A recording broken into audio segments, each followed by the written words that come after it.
Welcome to Draw Process. I'm Ike, and you'll see me drawing a page of my comic book here today and processing here in the audio recording about my development and the techniques I'm using.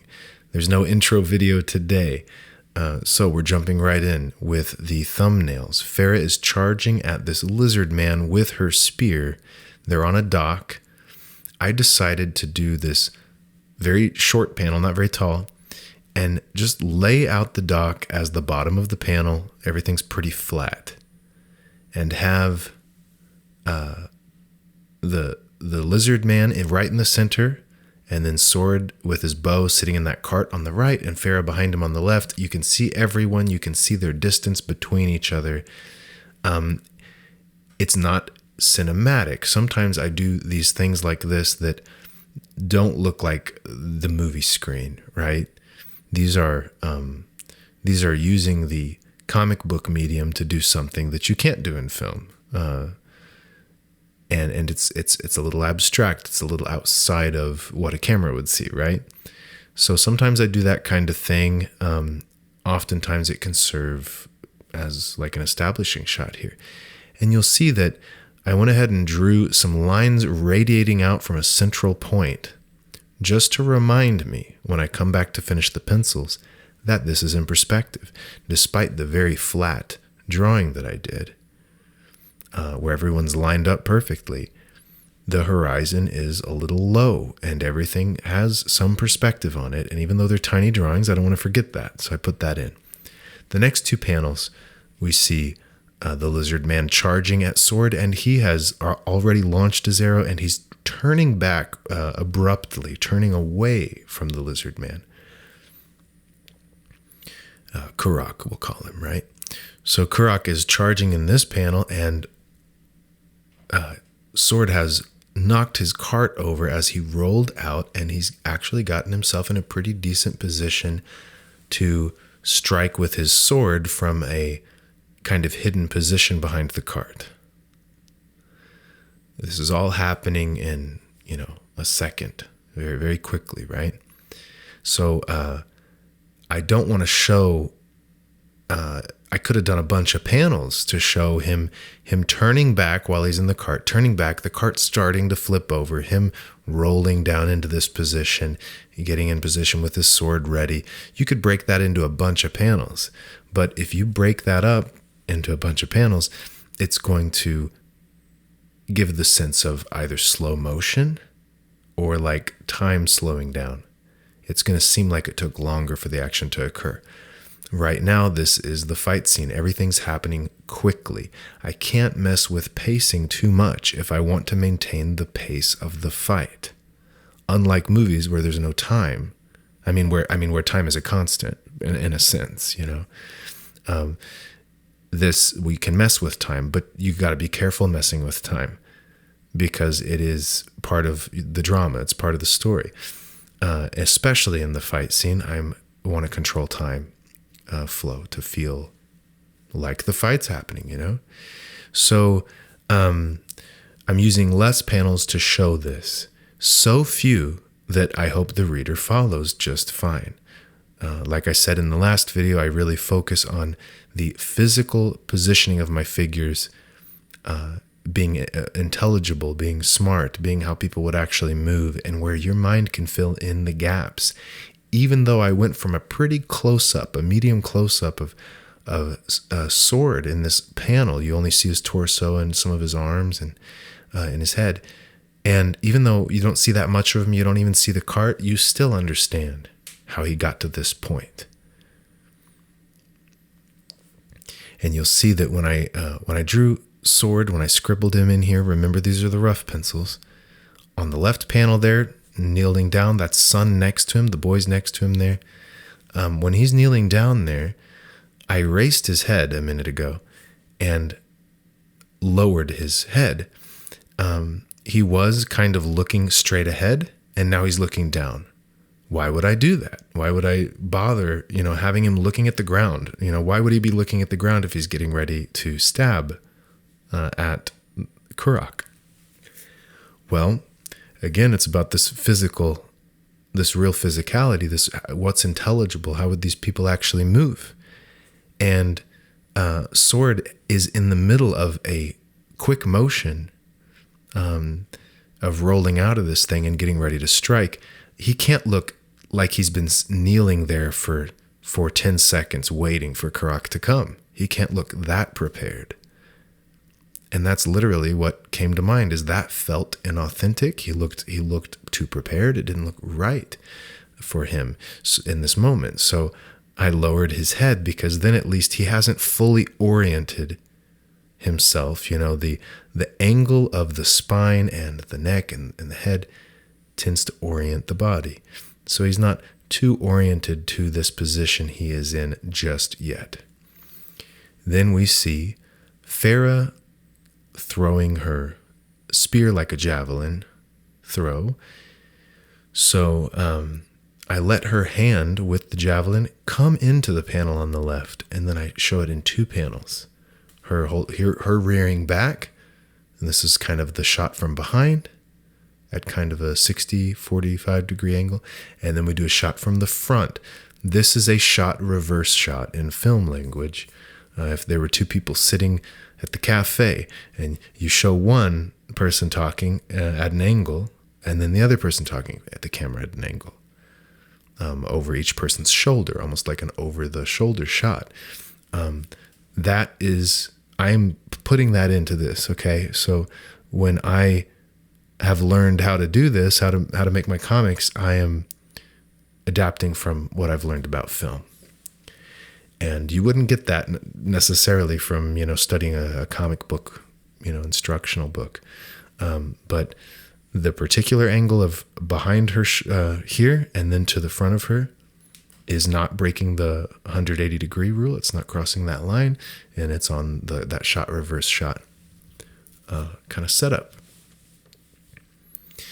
Now she's launched her spear. It hits Karak in the back. I want him to look big. Now, I could have shown his entire body, including his feet, in physical space. It's nice to ground your figures. But if I did that, he wouldn't be so big on the page. I wanted the contrast here. From smaller, he's smaller at the top. I wanted this to kind of be the big thing. So I crop him off around the knees. You never want to crop your figures like right at a joint, right at a point that would make it look awkward.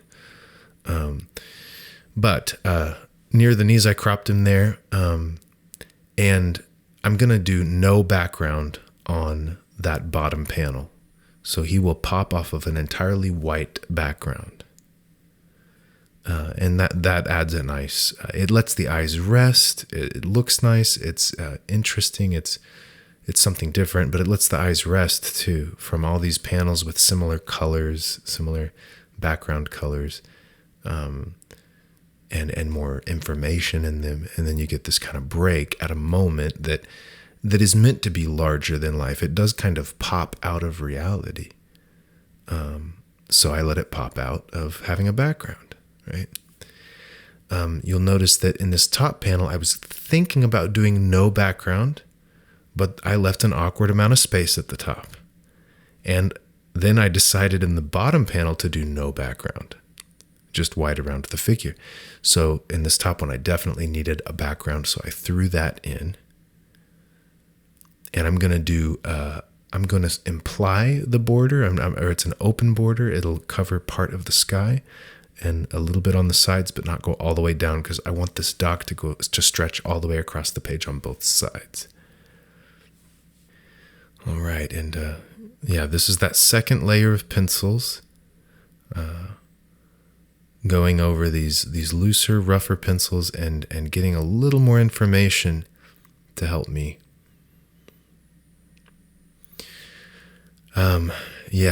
Trying to, my figures are a little more lively with some anatomy and drawing practice over time. I'm getting better at that. So the way that the way his arm is aimed behind his back, and the way it compresses the shoulder blade back and the trap muscles and stuff, everything's a little different in that position. I capture a bit of that information. I'm not using reference, so I'm sure there's some inaccuracies, but some of that information is being expressed. I saw a thing about, George Orwell's recommendations for clear writing. And I imagine some of those could be applied to your drawing as well, especially in comics, because you're communicating as if you're writing. So maybe I'll just go over those real quick. So I'm going to pause this for a second, pull it up. Okay, so here are the 6 rules, George Orwell's 6 rules you put in an essay, I believe. Number 1, never use a metaphor, simile, or other figure of speech which you are used to seeing in print. So if there's a metaphor that's consistently often used,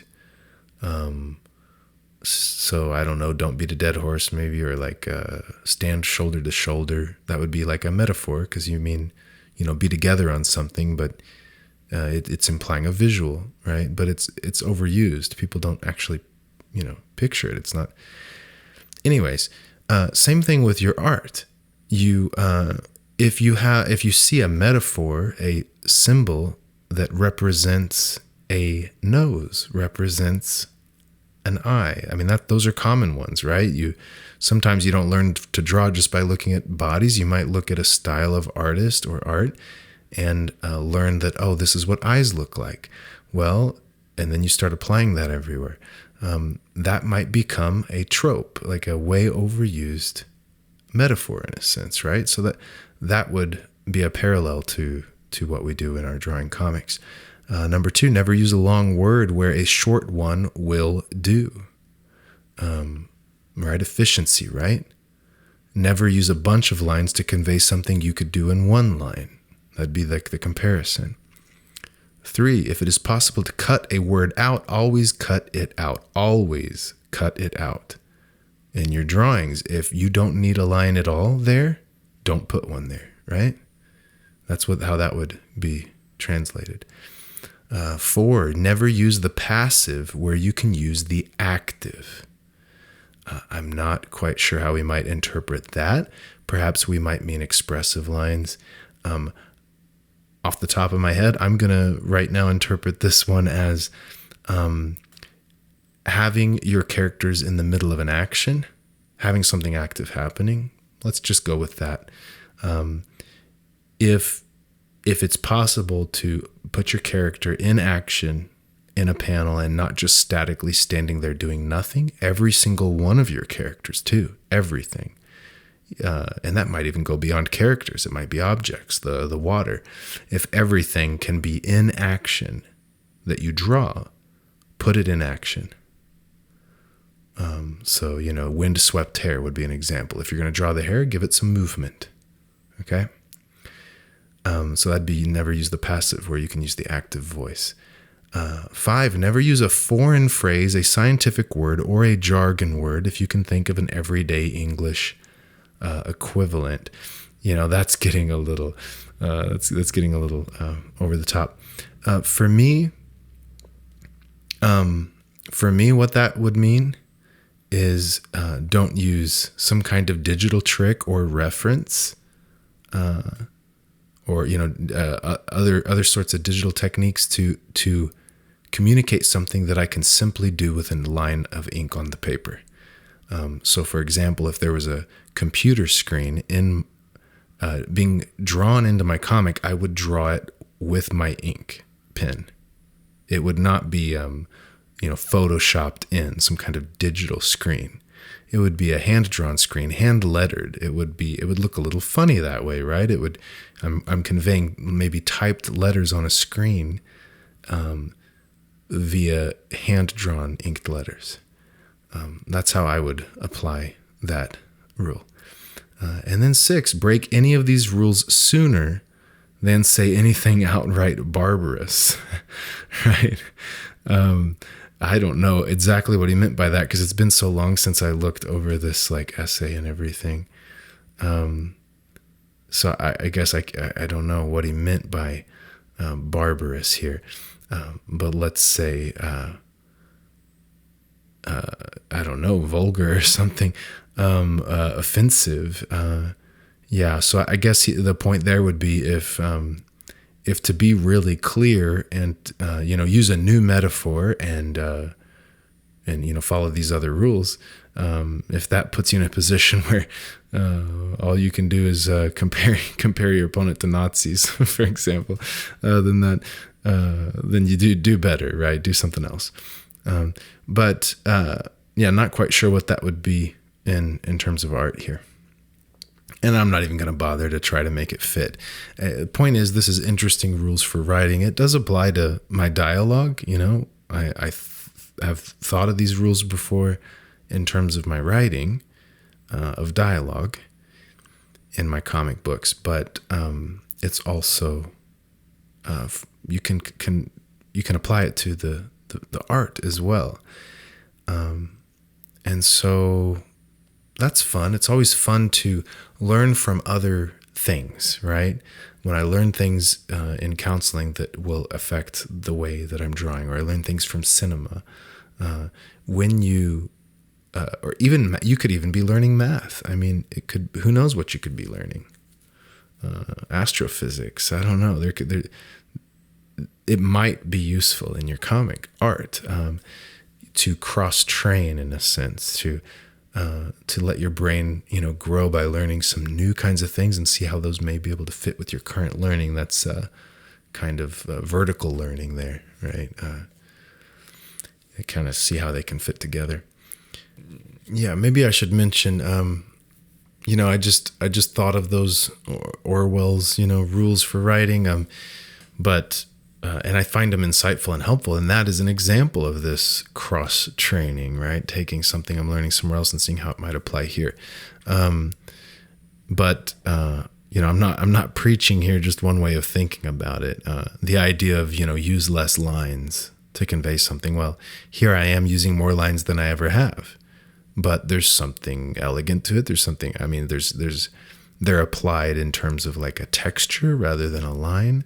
They're not necessarily, even when they get messy, they're not necessarily making the image harder to read, but they are a simple image still, but actually conveying more. I'm conveying more meaning than I think I used to through, if you can see tension in the muscles and real more physicality to the movements that kind of bring it to life, and if maybe create more three-dimensionality, more realness to it. So there's different ways you could interpret his rules, or just throw them away, and that'd be fine. I'm not advocating for just one way of trying to draw. Okay. So when I'm inking this, you'll see how I find my main, shapes and muscle groups or whatever, certain points on the body that I want to get right. And then I go back and I add some hatching, and then I add some more until I create depth and weight. I want more weight in certain places. So I go and add more as I go. I used speed lines here. That's something I very rarely do, but it was fun how these speed lines go through the panel gutter, the gutter between these two panels, and they connect the two panels. I want it to feel like Kurak is getting so close to Sword. Now, they're not that close together yet, but you get the sense of the movement of both of them and just how close they are. It's kind of, they're connected by these lines. And here's an example of that movement. One of those rules I was reading off where I interpreted it like to put action in everything. His hair is swept to the side. The string on that bow is curved in a way where it's in motion. It's in the middle of doing something. Even his hand, one of his fingers is kind of up. His shoulder is bent back. You could break it down that way too. Even his muscles, all of them are doing something. None of them are just static. Drawing them because that's the anatomy. No, well, if you're drawing the anatomy, maybe that's not the best way of thinking about it. You're drawing. If you're drawing the anatomy, then all of that anatomy is supposed to be doing something. If you're going to put action into your comic. And that's where you are communicating more. It's more expressive. It comes to life. like a puppet where someone's put their hand in it. It's bringing it to life because everything should be doing something. And it doesn't have to be perfectly accurate anatomy and stuff. Just like the puppet example, it could be a very simple puppet, but the hand's moving it, right? And that's what I'm trying to do with drawings that are a little more, they got more realistic than a puppet, to bring a world to life. But especially important, I think, in comics versus, for example, animation. It's the amount of expressiveness and unique kind of like poses and the action occurring in every muscle. All this stuff is more important to comics. And in animation, you could have some pretty simple and solid structural shapes for your figures, but they're brought to life through the motion. The motion on the screen will kind of help with that. But I have to convey the action with still images. So the idea of, muscles doing something and drawing those into the art is a way to convey motion and action, to convey action is occurring even in every little piece of the drawing, right? Back to that rule. And don't use the passive voice. Everything is active. Even the shadows are kind of active. The way that I'm hatching them in instead of going like solid black not only allows for a more realistic contrast, because, it's not going to be solid black in the shadow in daytime like this, or even at night, but the hatching lines are... they sort of show, they look like they're moving. If you've ever like ran on pavement, you sort of see as the surface changes over your shadow, things can look weird, kind of alive. So movement even in the shadows, the rope that's hanging there, and then some of the loosely drawn, badly drawn dock that I've drawn with the boards and stuff. They're still constructed. There's pieces, there's boards that are stacked in such a way to hold something up. You get a sense of them holding weight. Even that could be implied as an action, but some of the inaccuracies, looseness of the drawing of it also kind of shows movement. It shows these boards are maybe moving a bit under the weight. The texture that I threw in on the board surface might be actually the texture that you catch, that the light hits and catches just as there's certain vibrations on it as they're running, right? And in that sense, they do not need to be, it's a good reason to keep it kind of loose and not so perfect, because I'm not drawing grain on a board. I'm drawing vibrations. I'm drawing energy and action. Everything is, the muscles, all of it. And that's also why everything I draw, backgrounds, figures, I'm trying to do it all in the same fashion, and because I'm trying to, it's all vibrations, it's all action. So yeah, if I use a lot of reference for my backgrounds and do really straight lines or something, and then my figures are done in this lively fashion, then you're implying, when you see comics that have that juxtaposition, it might be an interesting stylistic choice, sure, but what you're also implying there is a world in which the figures are the only living things, the only things that are active, that are vibrating and moving, reacting, experiencing gravity or anything, right? Everything else is dead and fake. So that could be a problem, right? You don't want to do that. You don't want people to get that feeling from it. And these are, I've never put it this way before. This is just coming to me thanks to that kind of cross training, thinking of this other thing that I did today. but yeah, this is a great way of putting it. I think this is why that's the best way of putting why I draw in this fashion.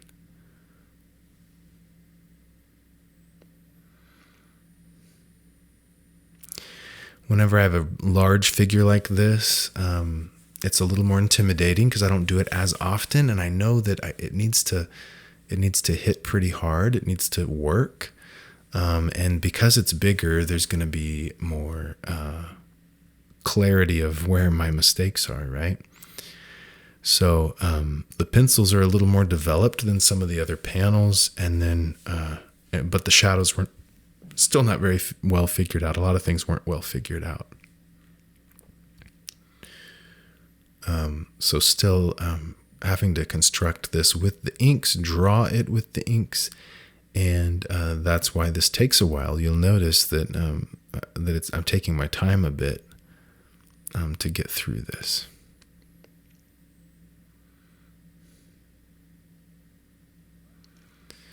Everything is in action. Everything is active, is doing something, is responding to something. Even his fingers, the position of the fingers on his hands, the way that they're kind of being curled and tensed is like he's in pain, right? Even his mouth, I've done a little something with that. Maybe I could have exaggerated that more, but I've done something with his neck. These muscles in his neck show the tension. Everything should be doing something, right? Ideally,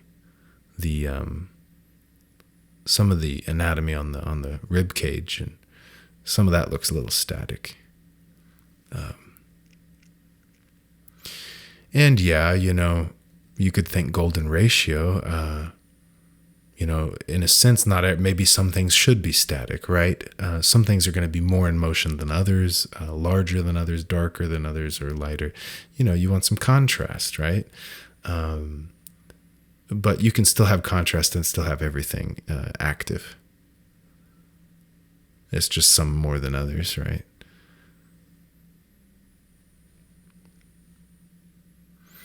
That a thought there too. That's also why you will rarely, if ever, see me draw a panel in which a figure is symmetrically positioned, perfectly level. Let's say it's a headshot. Their head is perfectly level. They're symmetrical in the panel, symmetrically facing the camera. If I were to do that, it would be a very odd moment intentionally.